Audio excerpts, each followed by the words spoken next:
شي معلومه اخرى غير المعروفه توا.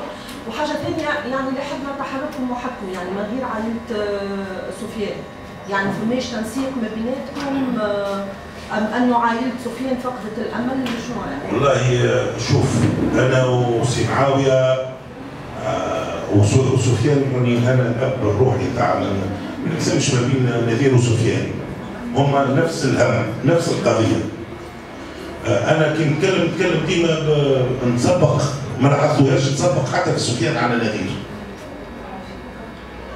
ونفس المعنى في اللي فيها سفيان. اذا كان تحصلوا على نتيجه تاع نذير ولا تحصلوا على نتيجه سفيان.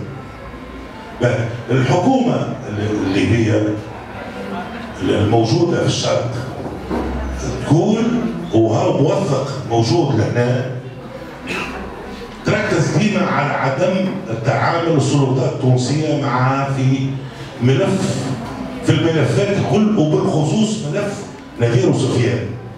من بعد زياره الوفد اللي بعث حبيب السيد، اللي هو انا قلت له شخصيا راهو له دار من عام، خاطر المحضر حصلت عليه عن طريق خالد الغويل قبل ما يوصلوا هما للبيئه.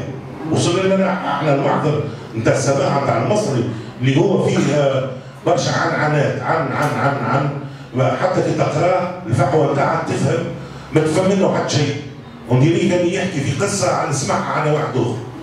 في الجانب الليبي الوعود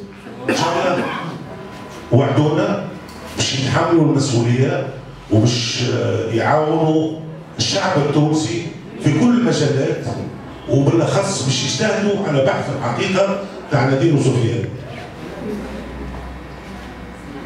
اخيرا اسئله